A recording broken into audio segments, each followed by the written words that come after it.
వక్ఫ్ ఆస్తులకు ఎవరో ఏసరు పెట్టినట్టున్నారు. వక్ఫ్ బోర్డులో జరిగినటువంటి దొంగతనంతో ఇవే అనుమానాలు వ్యక్తమవుతున్నాయి. వక్ఫ్ బోర్డు ఆఫీసులో నుంచి కీలక ఫైల్స్ మాయమయ్యాయి. ఈ విషయం గమనించినటువంటి వక్ఫ్ బోర్డు అధికారులు అబెడ్స్ పోలీస్ స్టేషన్లో ఫిర్యాదు చేశారు. ఎఫ్ఐఆర్ నమోదు చేసిన పోలీసులు విచారణ ముమ్మరం చేశారు.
వక్ఫ్ ఆస్తులకు ఎవరో ఎసరు పెట్టినట్టున్నారు. వక్ఫ్ బోర్డులో జరిగినటువంటి దొంగతనంతో ఇవే అనుమానాలు వ్యక్తమవుతున్నాయి.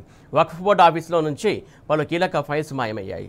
ఈ విషయం గమనించినటువంటి వక్ఫ్ బోర్డు అధికారులు అబెడ్స్ పోలీస్ స్టేషన్లో ఫిర్యాదు చేసినట్టు సమాచారం అవుతుంది. దీనికి సంబంధించి తాజా అప్డేట్స్ మా కరెస్పాండెంట్ మా క్రైమ్ బ్యూరో చీఫ్ భాస్కర్ అందిస్తారు. భాస్కర్, చెప్పండి.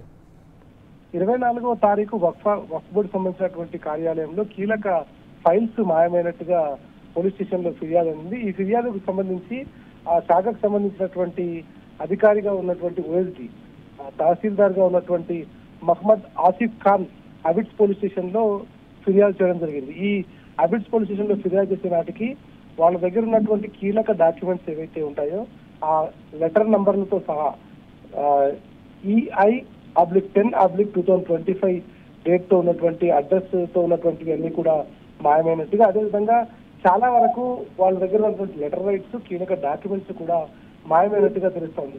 దీని వెనక పెద్ద కుట్ర జరిగి ఉంటుంది అనేటువంటి అనుమానాలు బలపడతా ఉన్నాయి. కొద్దిసేపటి క్రితం బీఆర్ఎస్ సంబంధించినటువంటి యువనేత క్రిషాంక్ కూడా దీనిపైన ట్వీట్ చేయడం జరిగింది. వక్ఫ్ బోర్డు సంబంధించినటువంటి ఎఫ్ఐఆర్ అబిడ్స్ పోలీస్ స్టేషన్ లో ఫైల్ అయింది. చాలా పెద్ద ఎత్తున టాప్ లీడర్ గా ఉన్నటువంటి రేవంత్ రెడ్డికి సంబంధించిన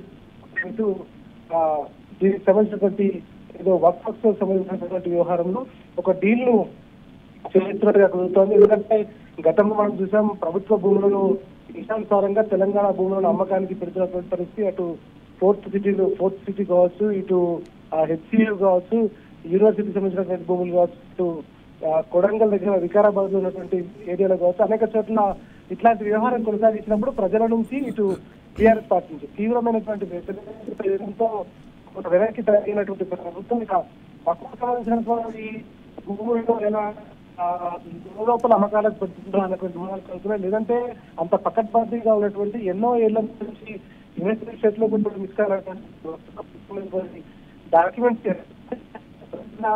వాళ్ళ దగ్గర ఉండేటువంటి దాంట్లో సీల్ వేసినటువంటివన్నీ కూడా ఉంటాయి. దానికి సంబంధించి ఒక అధికారి, ఓఎస్డీ అధికారిగా ఉన్నటువంటి వాళ్ళంతా కూడా దానికి సంబంధించినటువంటి అధికారులు ఉంటారు.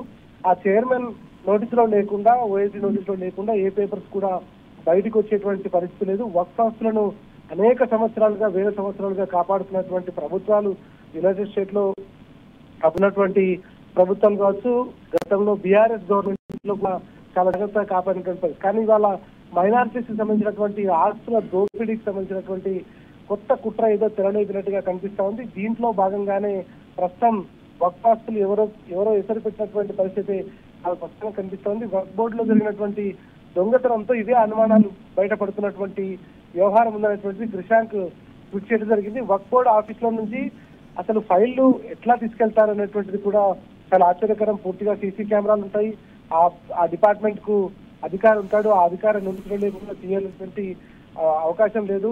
ఈ విషయం గమనించినటువంటి వక్ఫ్ అధికారులు కొందరైతే అబిడ్స్ పోలీస్ స్టేషన్ లో కంప్లైంట్ ఇచ్చారు. ప్రస్తుతానికి అబిడ్స్ పోలీస్ స్టేషన్ లో దీనిపైన ఎఫ్ఐఆర్ నమోదు చేసినటువంటి పోలీసులు విచారణ కొనసాగిస్తున్నారు. మరి విచారణలో ఈ విషయాలు బయటపడతాయా, లేదంటే దీంట్లో ఎవరైనా పెద్దల హస్తం ఉంది, ఇది లోనే కేసు క్లోజ్ అవుతుందనేటువంటి విషయాలు చూడాల్సిన అవసరం కనిపిస్తోంది. ఏది ఏమైనా రాష్ట్ర ప్రభుత్వంలో ఎక్కడికక్కడ ప్రభుత్వ ప్రజలకు సంబంధించినటువంటి ఆస్తులను తెగనమ్ముతున్నటువంటి పరిస్థితి కనిపిస్తోంది. ప్రభుత్వం ఆధీనంలో ఉన్నటువంటి భూములు, అదేవిధంగా అనేక రకాలైనటువంటి స్థిరాస్తులను కూడా అమ్మకాలు చేస్తున్నటువంటి పరిస్థితి కనిపిస్తోంది. ఈ నేపథ్యంలోనే ఇప్పుడు వక్ఫ్ డిపార్ట్మెంట్ లో ఫైల్స్ మిస్ కావడం వెనుక మాత్రం పెద్ద అనుమానం అయితే కలుగుతోంది. మరి పోలీసుల విచారణలో ఏం బయటపడుతుందో చూడాల్సిన అవసరం కనిపిస్తోంది.